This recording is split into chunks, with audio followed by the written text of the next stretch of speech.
Facebook പ്രേക്ഷകരെ സ്വാഗതം out of ഫോക്കസിലേക്ക്. ഇന്ന് പല വിഷയങ്ങളാണ് ഔട്ട് ഓഫ് ഫോക്കസിൽ ഞങ്ങൾ ചർച്ച ചെയ്യുന്നത്. ഏറ്റവും ആദ്യം സ്വപ്ന സുരേഷിൻ്റെതെന്ന് പറയുന്ന ശബ്ദരേഖ രാഷ്ട്രീയത്തിൽ അല്ലെങ്കിൽ കേരളത്തിൽ ഒരു ശബ്ദ കോലാഹലം ഉണ്ടാക്കിയിരിക്കുന്നു. അതെവിടെ നിന്ന് വന്നു, എങ്ങനെ വന്നു? മറ്റൊന്ന്, സോഷ്യൽ മീഡിയയിൽ മൊത്തത്തിൽ ശിവശങ്കറിന് അനുകൂലമായ ഒരു തരംഗം ഉണ്ടാകുന്നുണ്ടോ എന്ന സംശയം. പലരും ശിവശങ്കർ യഥാർത്ഥത്തിൽ കുറ്റക്കാരനാണോ എന്നുള്ള കാര്യം അവരവരുടെ അഭിപ്രായങ്ങൾ രേഖപ്പെടുത്തുന്നു. പ്രത്യേകിച്ചും അദ്ദേഹത്തിൻ്റെ ജാമ്യാപേക്ഷ പരിഗണിച്ചുകൊണ്ടുള്ള കോടതിയുടെ നിരീക്ഷണങ്ങൾ പുറത്തു വന്നതിന് ശേഷം. മറ്റൊന്ന്, സിദ്ദിഖ് കാപ്പന് നമ്മുടെ ജനാധിപത്യത്തിൽ 5 മിനിറ്റ് സമയം മാത്രമേ കിട്ടുന്നുള്ളൂ, അല്ലെങ്കിൽ അദ്ദേഹത്തിന് നീതി തേടാനുള്ള അവകാശത്തിന് പോലും അത്രയും സമയം മാത്രമേ കിട്ടുന്നുള്ളൂ എന്നുള്ളൊരു ചോദ്യം. അതുപോലെ തന്നെ മുൻ മുഖ്യമന്ത്രി ഉമ്മൻചാണ്ടിയുടെ മകൻ ചാണ്ടി ഉമ്മൻ സജീവമായി രാഷ്ട്രീയത്തിലേക്ക് ഇറങ്ങുകയാണോ എന്ന ചോദ്യവും.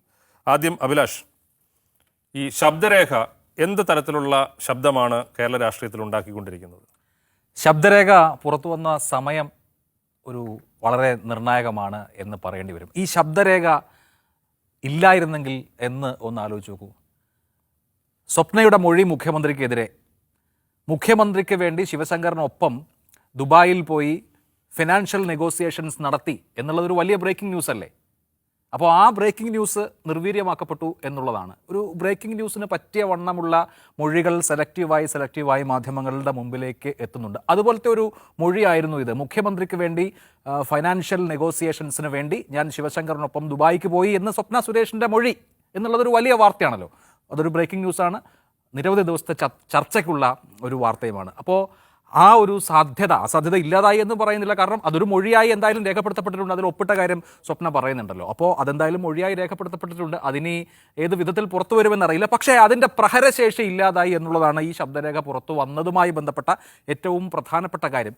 ED രാഷ്ട്രീയ പ്രേരിതമായി സർക്കാരിനെതിരെ നീങ്ങുന്നു എന്ന സർക്കാരിൻ്റെയും CPM-ൻ്റെയും പോയിന്റിന് ബലം പകരുന്നതാണ് സ്വപ്നയുടെ ഈ പുറത്തു വന്ന മൊഴി എന്നുള്ളത് പ്രധാനപ്പെട്ട കാര്യമാണ്. പിന്നെ അത് എവിടെ നിന്ന് പുറത്തു വന്നു തുടങ്ങിയ കാര്യങ്ങൾ തീർച്ചയായിട്ടും അന്വേഷിക്കപ്പെടേണ്ടതാണ്. ഒരു പക്ഷേ ഈ ജയിലിൽ കഴിയുന്ന വേളയിൽ തന്നെ അവർ EDയുടെ ചോദ്യം ചെയ്യലിനായി പുറത്തേക്ക് പോയിരുന്നു. ആ പുറത്തേക്ക് പോയ ഘട്ടത്തിൽ, അവരെ പുറത്തേക്ക് കൊണ്ടുപോയ ഘട്ടത്തിൽ ഏതെങ്കിലും ഉദ്യോഗസ്ഥരുടെ സഹായത്തോടു കൂടി ഇത് റെക്കോർഡ് ചെയ്തതാകാം, അല്ലെങ്കിൽ ഇവരുടെ സംഭാഷണം തന്നെ റെക്കോർഡ് ചെയ്തതാകാം. എന്തായാലും അവരതെന്ത് എന്ന് വെളിപ്പെടുത്തില്ലെന്ന് ഉറപ്പാണ്. കാരണം ഇത് റെക്കോർഡ് ചെയ്ത, ഇത് പുറത്തെത്തിച്ച ആൾ കൂടി അപ്പോൾ കുറ്റാരോപിതനാവും എന്നുള്ള ഘട്ടത്തിൽ. എന്തായാലും ഇത് ഉണ്ടാക്കിയിട്ടുള്ള സ്ഥിതിവിശേഷം ഇതാണ്. ഒരു ബ്രേക്കിംഗ് ന്യൂസിൻ്റെ പ്രഭാവമില്ലാതാക്കി അതിൻ്റെ ഫ്യൂസൂരി. രാജീവ്, ഇത് EDക്ക് തിരിച്ച് ഇടി കിട്ടി തുടങ്ങിയോ? EDക്ക് തിരിച്ച് ഇടി കിട്ടി തുടങ്ങിയെന്ന് പറയേണ്ടി വരും. കാരണം വെച്ചാൽ ഇതിൽ മാത്രമല്ല, അപ്പോൾ ആദ്യമായിട്ട് ശിവശങ്കറിൻ്റെ വാദമുഖങ്ങൾ കോടതിയിൽ എഴുതി നൽകിയപ്പോൾ അതിലും ശിവശങ്കർ സമാനമായൊരു കാര്യം പറഞ്ഞിരുന്നു. അതായത് മുഖ്യമന്ത്രിയുടെ പേര് പറയാൻ എൻ്റെ മേൽ സമ്മർദ്ദമുണ്ട്. അതായത് രാഷ്ട്രീയക്കാരുടെ പേര് പറയും. അത് രാഷ്ട്രീയക്കാരുടെ പേര് എന്ന് വെച്ചാൽ ED ലക്ഷ്യമിടുന്ന രാഷ്ട്രീയ നേതാക്കളുടെ പേര് പറയാനെന്നാണ് ശിവശങ്കർ പറഞ്ഞത്. നമുക്കറിയാം അത് ആരുടെ പേരാണ് എന്നുള്ളത് നമുക്ക് വളരെ കൃത്യമായി അറിയാം. അപ്പോൾ അത് പറയാൻ തനിക്ക് മേൽ സമ്മർദ്ദമുണ്ട്, അത് പറയാത്തതുകൊണ്ടാണ് എന്നെ അറസ്റ്റ് ചെയ്തത് എന്ന് അദ്ദേഹം കോടതിയിൽ പറഞ്ഞിരുന്നു. കോടതിയിൽ എഴുതി കൊടുത്ത ഇതിൽ പറഞ്ഞിരുന്നു. അപ്പോൾ അതിൻ്റെ തുടർച്ചയിലാണ് ഈ സ്വപ്നയുടെ ശബ്ദരേഖ വരുന്നത്. അതിന് മുമ്പൊരു കാര്യം സംഭവിച്ചിട്ടുണ്ട്. അതായത് ജയിലിൽ സ്വപ്നയെ കണ്ടത് ആരൊക്കെ, മുഖ്യമന്ത്രിയുടെ ആളുകളൊക്കെ പോയി കണ്ടു, അതേക്കുറിച്ച് അന്വേഷിക്കണം എന്നൊക്കെ പറഞ്ഞ് K. സുരേന്ദ്രൻ വാർത്താസമ്മേളനം നടത്തി. അതിന് തൊട്ടു പിറകെ ജയിൽ മേധാവി സുരേന്ദ്രനെതിരെ രംഗത്ത് വരികയും ഇത് കേസ് കൊടുക്കും, നിയമ നടപടി സ്വീകരിക്കും എന്നൊക്കെ പറയുകയും ചെയ്തു. അതായത് ഇതുപോലെ എന്തോ വരാൻ പോകുന്നുണ്ട് എന്നുള്ളൊരു സൂചന മുൻപേ തന്നെ ആർക്കോ ലഭിച്ചിട്ടുണ്ട് എന്ന് നമുക്ക് കൃത്യമായി മനസ്സിലാക്കാം. അപ്പോൾ ഇത് എന്താ പറയുക, EDയുടെ ഭാഗത്തു നിന്നുള്ള ലീക്കേജാണ് ഇത്രയും നാൾ നമ്മൾ കണ്ടുകൊണ്ടിരുന്നത്. ED നൽകുന്ന അല്ലെങ്കിൽ ED തരുന്ന വിവരങ്ങൾ സ്വാഭാവികമായിട്ടും മാധ്യമപ്രവർത്തകർക്ക് അന്വേഷണ ഏജൻസി തരുന്ന വിവരങ്ങൾ വാർത്തയാണ്. അതുകൊണ്ട് അത് വാർത്തയായി വന്നുകൊണ്ടിരുന്നു. ഇപ്പോൾ മറുഭാഗത്തു നിന്നുകൂടി ചില സംഗതികൾ വന്നുകൊണ്ടിരിക്കുന്നു, ലീക്കുകളും ചില വിവരങ്ങളും വന്നുകൊണ്ടിരിക്കുന്നു എന്നുള്ളത് EDയെക്കുറിച്ച് പ്രതിരോധത്തിലാക്കും എന്ന് തന്നെ നമ്മൾ കരുതേണ്ടി വരും. കാരണം വെച്ച് കഴിഞ്ഞാൽ ഞാനിപ്പോൾ ഈ വേണുഗോപാലും സ്വപ്നയും തമ്മിലുള്ളതും ശിവശങ്കറും വേണുഗോപാലും തമ്മിലുള്ള ചാറ്റ് മുഴുവൻ ED കോടതിയിൽ കൊടുത്താണെന്ന് പറയുന്നു. ആ ചാറ്റ് മുഴുവൻ പരിശോധിച്ച് നോക്കിയിരുന്നു, കണ്ടിരുന്നു, വായിച്ചു നോക്കിയിരുന്നു. അപ്പോൾ അതിൽ ഒരിടത്തും ഈ പണം ശിവശങ്കറിൻ്റേതാണ്, അല്ലെങ്കിൽ ശിവശങ്കർ അങ്ങോട്ട് താല്പര്യം എടുത്തിട്ട് ഞാനിതാ നിങ്ങളുടെ ഓഫീസിലേക്ക് വരാം എന്ന് ആ വാട്സാപ്പ് ചാറ്റിൽ എവിടെയും പറയുന്നതായിട്ട് ഞാൻ കണ്ടില്ല. അതേസമയം ചാർട്ടേഡ് അക്കൗണ്ടൻറ്റ് ശിവശങ്കറിനോട് അങ്ങോട്ട് ആവശ്യപ്പെടുന്നുണ്ട്, നിങ്ങൾ കൂടി വരണം, ഇവരെ അത്രത്തോളം വിശ്വസിക്കാൻ പറ്റുന്നില്ല, ഇവർ പറയുന്ന കാര്യങ്ങളൊന്നും ചെയ്യുന്നില്ല, അതുകൊണ്ട് സാറ് പരിചയപ്പെടുത്തിയതായതുകൊണ്ട് സാറ് കൂടി വരണം എന്ന് വേണുഗോപാൽ ആവശ്യപ്പെടുന്നതായി ആ ചാറ്റിലുണ്ട്. മാത്രമല്ല പണമൊക്കെ നികുതി അടച്ച് നിയമവിധേയമാക്കണമെന്ന് ശിവശങ്കറിന് പ്രത്യേക താല്പര്യമുള്ളതായിട്ടും ഇയാൾ പറയുന്നുണ്ട്, ഈ ചാർട്ടേഡ് അക്കൗണ്ടന്റ് വേണുഗോപാൽ പറയുന്നുണ്ട്. അത് മാത്രമല്ല, വേണുഗോപാൽ നിരന്തരം പറഞ്ഞുകൊണ്ടിരിക്കുന്നുണ്ട്. അതായത് ഇത് നിയമവിധേയമാക്കണം, ഇതിന് നികുതി അടയ്ക്കണം, നികുതി അടയ്ക്കാനുള്ള മാർഗ്ഗങ്ങൾ എന്തൊക്കെയാണ്, അതിന് നിങ്ങൾക്ക് LIC-യിൽ നിക്ഷേപിക്കാം, അങ്ങനെയുള്ള പല കാര്യങ്ങളും ആ ചാറ്റിൽ പറഞ്ഞു കൊടുക്കുന്നുണ്ട്. അപ്പോൾ ഇത് നിയമവിധേയമായി തന്നെ ഇത് നടത്തണം എന്നൊരു ആഗ്രഹം അവിടെ പ്രകടിപ്പിക്കപ്പെടുന്നുണ്ടെന്നാണ് എനിക്കത് വായിച്ചപ്പോൾ മനസ്സിലായത്. പക്ഷേ അത് പിന്നീട് നികുതി നിയമവിധേയമല്ലാതെ നിക്ഷേപിക്കപ്പെട്ടിട്ടുണ്ട് എന്നുള്ളതൊരു വസ്തുതയാണ്. അതൊരു പ്രോബ്ലം ആയിട്ടുണ്ട്. പക്ഷേ ഈ വരുന്ന വിവരങ്ങളനുസരിച്ച് ED അവരുടെ താല്പര്യത്തിനനുസരിച്ച് ചില കാര്യങ്ങളൊക്കെ കുക്കപ്പ് ചെയ്ത് കൊണ്ടുവന്നിട്ടുണ്ട് എന്ന് പുറത്തേക്ക് വരാൻ പാകത്തിലാണ് ഈ വിവരങ്ങളൊക്കെ വരുന്നത്. അല്ല, അങ്ങനെയൊക്കെ ED ഒരുപക്ഷെ ചെയ്തിട്ടുണ്ടാകാം, അങ്ങനെ ചെയ്തിട്ടുണ്ടാകാം. എങ്കിൽ പോലും ഈ ശബ്ദരേഖ പുറത്തു വരുന്നതിന് അതൊരു നിഷ്കളങ്കമായ ഒരു പുറത്തു വരലാണോ? അതൊരു പക്ഷേ സർക്കാരിന് അങ്ങനെ പുറത്തു വരണമെന്നൊരു താല്പര്യമുണ്ടായാൽ അങ്ങനെ പുറത്തു കൊണ്ടുവരാൻ വേണ്ടിയിട്ട് സർക്കാരും വേണമെങ്കിൽ ശ്രമിക്കാമല്ലോ. നിശ്ചയമായും. കാരണം ഇതിപ്പോൾ ഒരു യുദ്ധമാണ്. സർക്കാരിനെ സംബന്ധിച്ച് സർക്കാരിൻ്റെ പോയിന്റിന് അനുകൂലമായി കിട്ടുന്ന ഒരു വലിയ കാര്യമാണിത്. അതുകൊണ്ട് അങ്ങനെ ഒരു താല്പര്യം സർക്കാർ സംവിധാനങ്ങൾക്ക് ഉണ്ടായിരിക്കില്ല എന്ന് നമുക്ക് പറയാൻ കഴിയില്ല. ഇവിടെ ജയിലിനകത്ത് എന്താണ് സംഭവിച്ചത് എന്നുള്ളതിനെ സംബന്ധിച്ചും പരിശോധനയാകാവുന്നതാണ്. ആ കാര്യത്തിൽ ഇപ്പോൾ എന്തായാലും ജയിൽ വകുപ്പ് തന്നെ CCTV പരിശോധന വേണമെന്ന് ഇന്നിപ്പോൾ K. സുരേന്ദ്രൻ ആവശ്യപ്പെട്ട് കഴിഞ്ഞു. അത് തീർച്ചയായിട്ടും ഇതെന്തായാലും സർക്കാരിൻ്റെ കൂടി താല്പര്യങ്ങൾ സംരക്ഷിക്കുന്ന വിധത്തിലുള്ള ഒരു ലീക്കേജാണ് ആര് നടത്തിയാലും. പക്ഷേ ഇതിന് മറുവശം കൂടി ചർച്ച ചെയ്യപ്പെടുന്നുണ്ട് എന്നുള്ള ഒരു അന്തരീക്ഷം ഇതുണ്ടാക്കിയിട്ടുണ്ട്. ഇപ്പോൾ ഇവിടെ സൂചിപ്പിക്കപ്പെട്ട കാര്യമുണ്ടല്ലോ, ചോർന്ന് കിട്ടിയ മൊഴികൾ നിൽക്കട്ടെ. എൻഫോഴ്സ്മെന്റ് ഡയറക്ടറേറ്റ് കോടതിയിൽ കൊടുത്തിട്ടുള്ള 2 രേഖകൾ, ഒന്ന് ശിവശങ്കറിനെ അറസ്റ്റ് ചെയ്തപ്പോൾ കൊടുത്തിട്ടുള്ള അറസ്റ്റ് മെമ്മോ, അതിനുശേഷം റിമാൻഡ് ചെയ്തപ്പോൾ കൊടുത്തിട്ടുള്ള റിമാൻഡ് റിപ്പോർട്ട്. ഇതിൽ രണ്ടിലും പറയുന്ന ഒരു വാചകം 15/10/2020 ഞങ്ങൾ നടത്തിയ ചോദ്യം ചെയ്യലിൽ കസ്റ്റംസ് ഉദ്യോഗസ്ഥനെ വിളിച്ചതായി M. ശിവശങ്കർ സമ്മതിച്ചിട്ടുണ്ട് എന്നാണ്. കൃത്യമായി അങ്ങനെ എൻഫോഴ്സ്മെന്റ് ഡയറക്ടറേറ്റ് എഴുതി വെച്ചിട്ടുണ്ട്.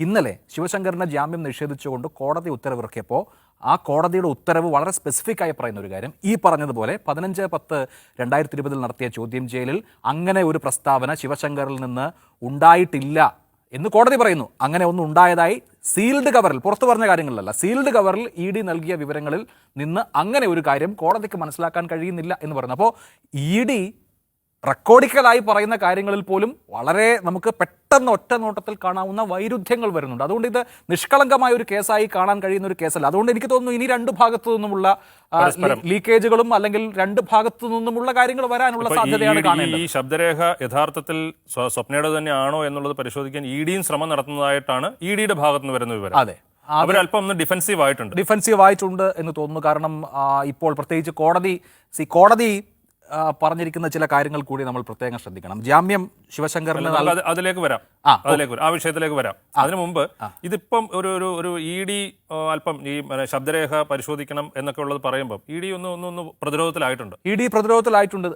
ഞാൻ പറയുന്നത് എന്താണെന്ന് വെച്ച് കഴിഞ്ഞാൽ, ഇപ്പോൾ നിലവിൽ നിലനിൽക്കുന്ന സാഹചര്യങ്ങളിൽ പുറത്തേക്ക് വരുന്ന കൂടുതൽ കാര്യങ്ങൾ EDയെ പ്രതിരോധത്തിലാക്കുന്നതാണ്. കാരണം ഈ സ്വപ്ന സുരേഷിന്റെ ഒരു മൊഴിയുടെ അടിസ്ഥാനത്തിൽ, ഒരു മൊഴി എന്ന് പറഞ്ഞാൽ ഈ മാസം 10-ാം തീയതി, നവംബർ 10-ാം തീയതി കൊടുത്തിട്ടുള്ള സ്വപ്ന സുരേഷിന്റെ മൊഴിയിൽ മാത്രമായിട്ടാണ് ഇപ്പോൾ ഈ കേസ് ബിൽഡ് ചെയ്യുന്നത്. നോക്കണം, അവർ 3 മാസമായി വിവിധ അന്വേഷണ ഏജൻസികളുടെ കസ്റ്റഡിയിലുണ്ട്. എൻഫോഴ്സ്മെന്റ് ഡയറക്ടറേറ്റിനെ സംബന്ധിച്ച് പറഞ്ഞാൽ, എൻഫോഴ്സ്മെന്റ് ഡയറക്ടറേറ്റ് ആദ്യമായി സ്വപ്ന സുരേഷിനെ ചോദ്യം ചെയ്യുന്നത് 5/8/2010 5/8/2018 ശേഷം 8 തവണ എൻഫോഴ്സ്മെന്റ് ഡയറക്ടറേറ്റ് ചോദ്യം ചെയ്തു.